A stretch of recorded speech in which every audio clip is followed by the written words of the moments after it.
Welcome to Comics with Dan. This is sort of the Comics Commute number 33. As I think I mentioned in a previous episode, I recently switched jobs to a fully remote position, so I don't exactly have a commute anymore. I'd considered walking really slowly up the stairs after breakfast, but I didn't think that would give me enough time. You can hear my wife laughing in the background. I didn't think that'd give me enough time to really talk about what I wanted to talk about. So for right now, I'm going to keep calling it the Comics Commute, and I'm also going to, I'm just going to record from my room. So we'll see how that goes. So I had a really big week last week for my pulls. I had Star Wars Inquisitors number 3, Space Ghost number 5, the Pedestrian number 2, Transformers number 12, and Avengers Assemble number 1. I also had Helen of Wyndhorn number 4, which was from the prior week, but I picked that up last week and got to read it as well. I also got to read Kosher Mafia number 2 and The Body Trade number 1, both from Mad Cave Studios. I will have separate reviews on those, so make sure you check those out. And I also read Volume 8 of The Amazing Spider-Man, Spider-Man's First Hunt, and I read Volume 9 of The Amazing Spider-Man, which is the Gang War volume. So I'm really excited to talk about all these. And then upcoming this next week, I have Batman Superman World's Finest number 31 and C.O.W.L 1964 number 2, both books that I'm really, really excited to read, ones that are in absolutely no danger of falling off of my pull list in any way. So first, Star Wars Inquisitors number 3. The issue itself was okay. It was decent. But I did some research with this issue, and it's a $4.99 price point, and there are, I believe, 32 pages. The big issue I had with this book was that there was an ad every other page, right? And it really disrupted the experience. I don't mind having ads in comics. I think that it's a great way to lower the price of the comics. However, if we're not going to lower the price, this should not be a $4.99 book if it's going to have 11 ad pages in it. I also think that strategically placing ads would be much better. It was, you have the book, right? And it's on the left-hand side of the page. It was like 6 times in a row. And it was just horribly distracting for the reading experience. And I was comparing it to Space Ghost number 5, right?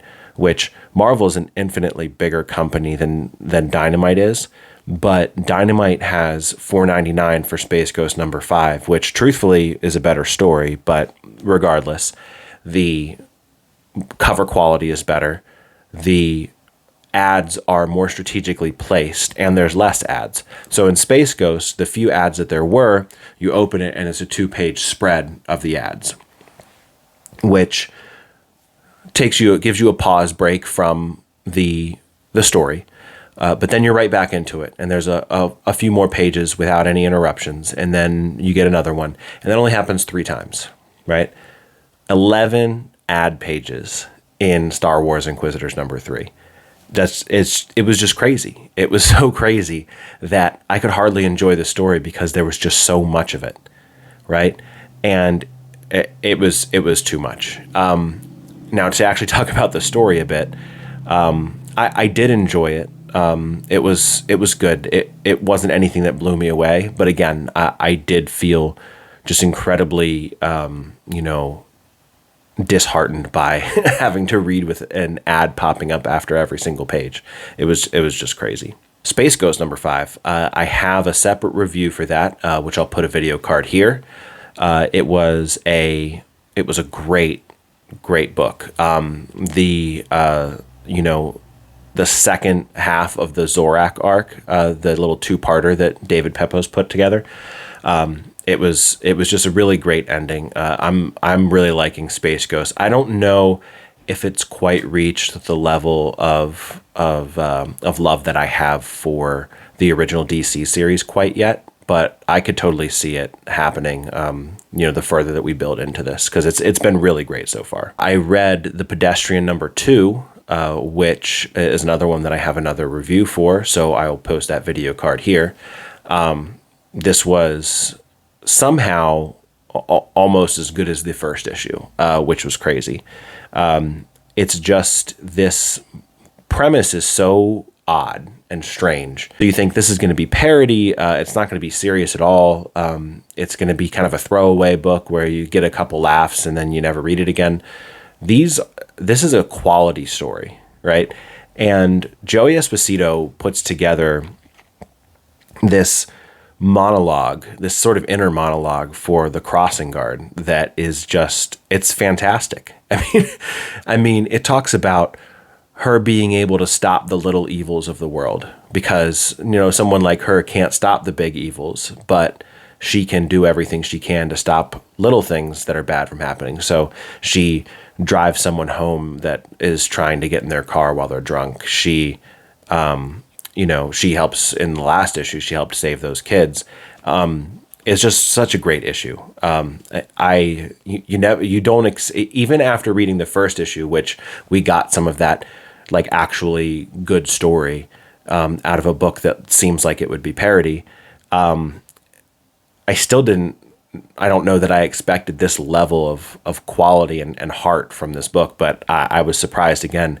I hopefully will learn to not underestimate Joey Esposito and Sean Von Gorman, Josh Jensen, Sean Lee, the whole creative team. They worked so well together. Pedestrian #2. You gotta read this book. You gotta get it on your pull list. You gotta get it as soon as possible. It's so good. It's contender for book of the year. I read Transformers #12, which was insane. It was the absolute best way to end this arc. I don't know that I've seen an arc end in such a satisfying and intriguing and exciting way in a long time, right? You can talk about story elements, you can talk about characterization, dialogue, all that stuff, but just this story as a whole, right? We're following Optimus Prime. He's the main character. I don't think there's any secret there. We're following him, and he's incredible. The story's incredible. He's tested on what he believes and what he thinks he should do is right, and this is no exception. I refuse to say any spoilers because I don't think that someone should listen to me tell you about this book. I think you need to read this book. It's phenomenal. Looking at it, I gave it 4.5 stars. I'm going to change it to 5. It was such a good ending to the arc. I can't wait for issue number 13 already. So Avengers Assemble #1. I admittedly only pulled this book because Night Thrasher is going to be in it. And he was. And he had a sweet entrance, and I loved it. But it was pretty decent apart from that. I mean, you have a team book where it's not a team that was already, set up, and it's a #1. So, the beginning is going to be the gathering of the team. I mean, I don't think you can do a team book without gathering a team first, unless it's an already established team. And in this case, this is sort of a secondary Avengers squad because the actual regular Avengers are being led by Carol Danvers in the Avengers book. But I do like this roster quite a bit. It's got a handful of characters that you just kind of wouldn't expect work together. And overall, I thought it was a good story. My favorite part was when either Steve Orlando or Corey Smith, whoever dreamt this up, put a Justice League International reference into this, which is awesome because obviously that's a different publisher, but it's one of my favorite series of all time. So I loved seeing. I'll put it up on the screen here. You see Clint Barton, Hawkeye, is sitting with his feet up on the table talking about how he's in charge now. Exactly how Guy Gardner did it when the Justice League International was formed. in issue number 1 of Justice League from 1987, I believe. I love that reference. It's such a great reference. Because I love Guy Gardner, I love Justice League International, and now I love Avengers Assemble. It's awesome. The story overall, I can't rate it too highly because it's just them gathering the team. But apart from that, I enjoyed it, and I'm looking forward to the second issue. I also read Helen of Wyndhorn, which was a really great book. Just the art. I mean, I don't feel like in good conscience I can give this book less than 4 stars with Bilquis Evely doing what she's doing on this book. It's just gorgeous, and it just fits her style so well. And not to mention that Matt Lopes is doing a fantastic job of coloring it too. I mean, that shouldn't be, brushed to the side. I mean, Evely is, I think, where the really intricate detail and all of that is, but Matt Lopes is doing a great job of it on his own right. The story itself, we really got to see more progress here. We see Helen grow more in this issue than she's grown in the past 3 issues. That would be my one very minor complaint, is that I did feel that this was very rushed. A lot of time passes in this book. I am not usually a fan of that. I kind of like to see things play out. But by the end of it, I felt less concerned about it because it kind of worked. It made sense. But the quality of the writing and the art in this book has not let up since issue number 1. I'm loving it. It's really great. It's kind of a bummer that my local shop kind of doesn't really get it in the week that it's supposed to come in. I don't know if it's like a Dark Horse thing. I don't really pull a whole lot of Dark Horse books, but I do kind of hope that that I get it a little more timely from now on. But Helen of Wyndhorn, really great. Excited to read issue 5. Issue 4 was awesome. I honestly think this is a book where if you haven't read the others, if you pick it up, you might not understand what's going on, but you'll still enjoy it because it's intense and the art's beautiful. So I read volumes 8 and 9 of The Amazing Spider-Man, the C.O.W.L's John Romita Jr. run. Although volume 8 does not have any JR art, but I thought it was really good. I don't understand why League of Comic Geeks has this and the Gang War volume as such low ratings. I thought that they were really good. I really enjoyed them. So Spider-Man's First Hunt is obviously a callback to Craven's Last Hunt, both in the title and in the contents of the book. It's really well done by Zeb Wells, I thought. I thought that he related it to the original story very well and changed it up just enough. Essentially, Spider-Man's taking on Craven's, the original Craven's son, because we know how Craven's Last Hunt ended. But I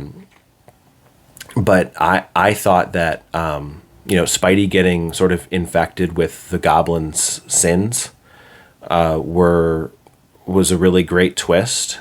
I thought that having Craven's son fight off Spider-Man put him in the same position that he put the original Craven, which, if you don't want any spoilers for Craven's Last Hunt, but you should have read it by now, honestly, then fast forward through this part. But he essentially puts Craven's son in a position where he thinks that death is the only escape, because Craven in Craven's Last Hunt felt that death was the only escape, or the only, the last thing that he could possibly do, that he had nothing left. It was just good. Spider-Man's First Hunt, I know that we do the evil superhero thing probably a little too much, but I just had fun reading it. I thought it was really good. And I liked seeing him hunt down Paul.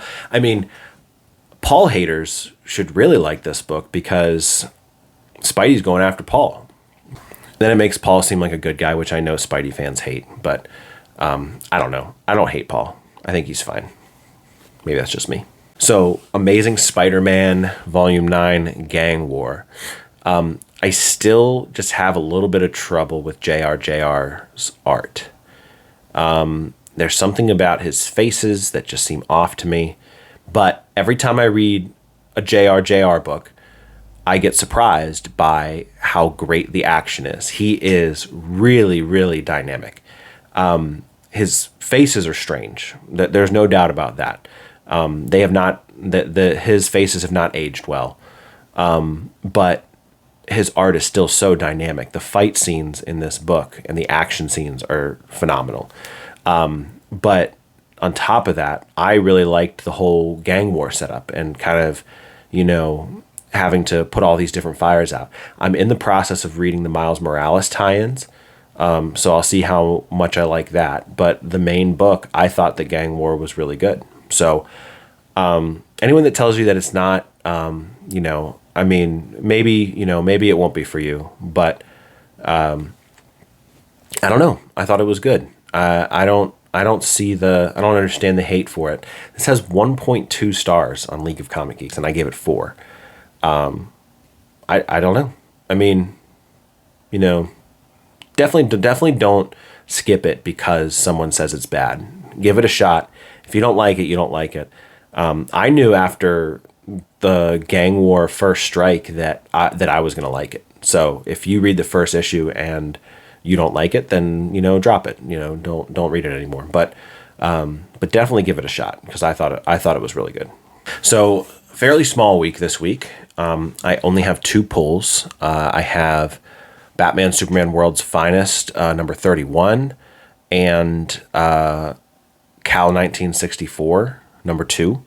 So World's Finest number 31, we have something called Total Eclipso, and I've heard of Eclipso before, but I have read absolutely nothing with Eclipso in it. So I have no idea what's going to happen here.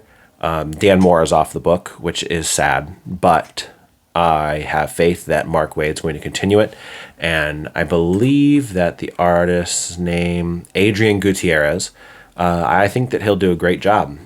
We still have Bonvillain on colors, Steve Wands on letters, so we still have 3/4 of the creative team, which I like. So I think it'll be good. I'm positive about this. I will never drop World's Finest from my pull list. It would have to become a complete shell of itself for me to do that. But yeah, I love this book, so I'm definitely looking forward to issue number 31. C.O.W.L 1964 number 2 is coming up this week, and I really liked issue number 1. I loved that it really kind of picked right back up with the drama that we left C.O.W.L with however many years ago. So this got changed from 3 issues to 4 issues, which I think is good. But I'm looking forward to reading issue number 2. We left issue number 1 with a big cliffhanger. If you don't want any spoilers, then push through this part. But Jeffrey Warner is, they say on TV that he's been accused of these crimes, which he absolutely committed. And so we're going to see how that plays out. I'm interested to see what the ending of C.O.W.L 1964 is going to be. If it's going to be nice and wrapped up with a bow on it, or if Higgins is going to leave it open a bit. I'm hoping to get a quick interview with Kyle Higgins this upcoming weekend at Baltimore Comic-Con, which is a great segue into talking about Comic-Con. So I am going to Baltimore Comic-Con this weekend. I will only be there one day on Saturday.